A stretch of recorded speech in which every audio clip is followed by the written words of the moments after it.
諏訪という不思議な湖を見渡せる展望公園、立石公園に行ってきました。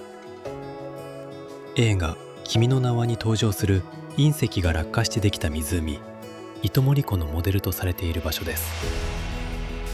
そしてこの展望公園はその糸守湖を見下ろしたキービジュアルに近い世界観を感じられる場所として君の名はの聖地巡礼地の一つとなっています。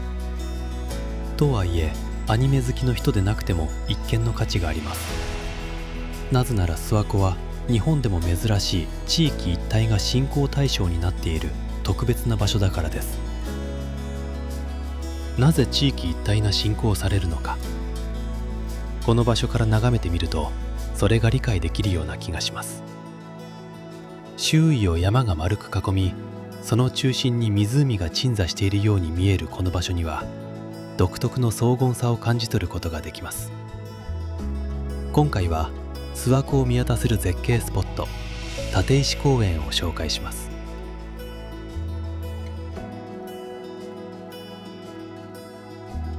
長野県諏訪市の中心部から少し山を登った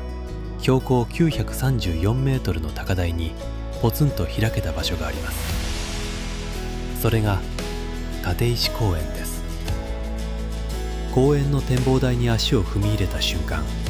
目の前には視界を遮るものが一切ない圧倒的な大パノラマが広がっています。眼下には水を満々とたたえた諏訪湖が丸みを帯びて横たわり、その湖畔をぐるりと取り囲むように町が形成されています。まるで隕石が落ちた後にできた湖とその湖とともに発展した町のような独特の世界観を感じることができます。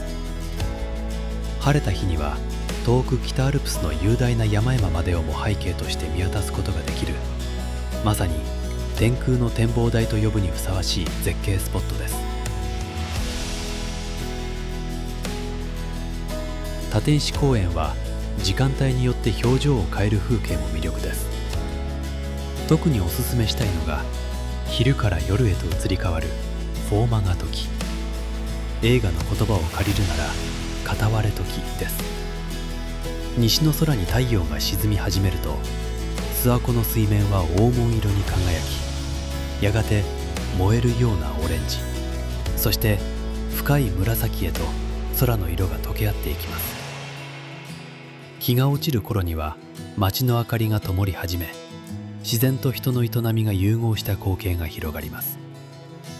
この夜景の美しさは新日本三大夜景や夜景百選にも選出されています。時間が許せばぜひこの時間帯に訪れてみてください。ではこの公園への行き方を紹介します。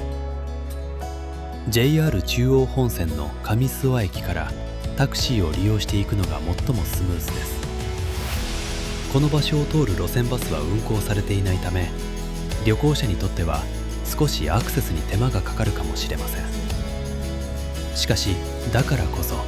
たどり着いた時の絶景は格別で、観光地としての特別感をより一層引き立ててくれます。休日や夕暮れ時は混み合うこともありますが、訪れる価値は十分にあります。散策も兼ねて徒歩という選択肢もあります。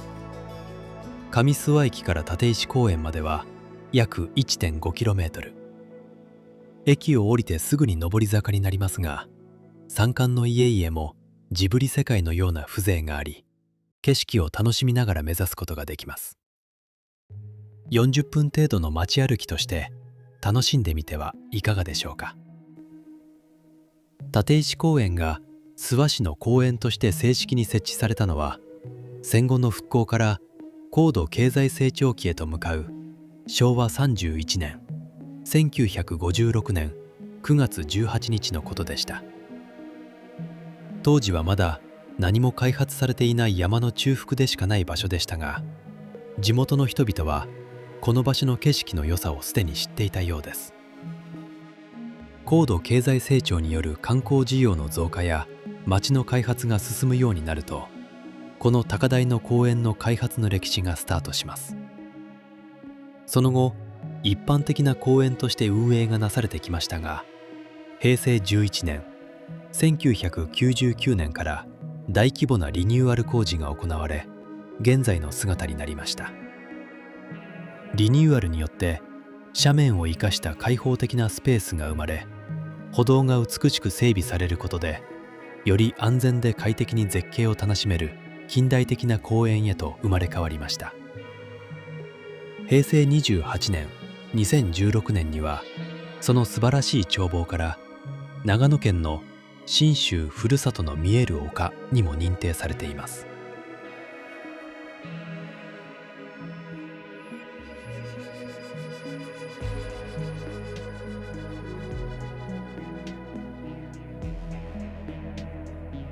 ここから見える諏訪湖について話をさせてください。長野県のほぼ中央に位置する諏訪湖は、周囲約 16km、面積約13平方キロメートルを誇る長野県最大の湖です。地図で見ると少し角張った形をしていますが、展望台から望むと美しい丸い形をしているように見えます。見渡せば周囲は山ばかり。この場所を俯瞰してみても、東西の山脈の隙間にできた土地であることがわかります。本来このような場所に水が流れてきても湖のようにはなりません。流れ出た水は普通であれば川となって海へ流れ出てしまうのが自然です。ではどうしてこのような場所に湖ができたのでしょうか。実はこの場所、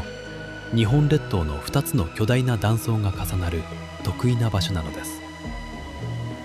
日本列島には大きな2つの断層があります。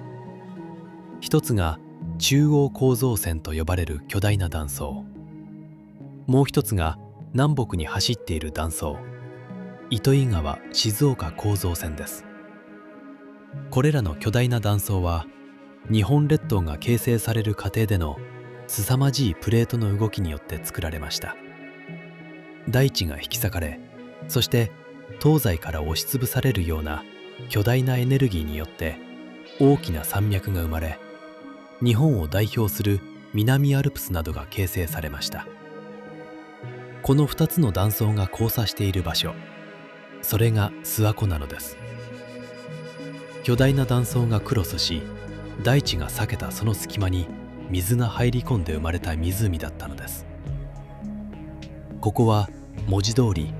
大地が裂けて生まれた場所であり、地球の裂け目と言っても過言ではありません。ここからの景色を見ていると、君の名はの風景の他に、ゲーム「ファイナルファンタジー7」に登場する大空洞の入り口のようにも感じられます。 FF7 では星のエネルギーが噴き出す場所として大空洞が登場していましたよね。古くから諏訪の人たちがこの土地に目に見えない強大なエネルギーや神聖さを感じ取ってきたのも決して不思議なことではないのです。ここに暮らす人たちは昔から自然のエネルギーを大切にしてきました。それが諏訪信仰と呼ばれるものに強く現れています。諏訪信仰とは、諏訪湖周辺に鎮座する4つのお宮からなる諏訪大社に祀られている祭神武見中田の神と、その后である八坂止めの神を信仰することを言うのですが、そのルーツはさらに深いところにあります。古事記や日本書紀の神話よりも前、武見中田の神たちを祭神とする前から存在していた原始的な信仰、それが自然崇拝です。御社口と呼ばれる精霊、自然のエネルギーへの信仰で、狩猟や農耕の豊穣を司るものとして崇拝されていました。日本は古来より自然崇拝の国ですが、その色が特に色濃く、儀式や文化として現在まで強く残っているのが諏訪信仰の側面でもあります。それがよくわかる場所が諏訪大社です。ここには一般的な神社には絶対にあるものがありません。それが本殿です。一般的な神社は拝殿、幣殿、本殿と3つの領域で構成されています。これはアニメ「進撃の巨人」に登場する3つの壁の関係に近いものがあります。拝殿は一般の人が参拝できる領域、幣殿は神様へのお供えを行う場所で神職者が出入りできる領域、そして神様の居場所である本殿は神職者でさえ立ち入りに多くの制限が設けられている絶対的な聖域です。現在敷地の都合などで拝殿から本殿までが一体化している神社はあれど、本殿そのものを持たない神社は稀です。なぜ本殿がないのか、もうお分かりですよね。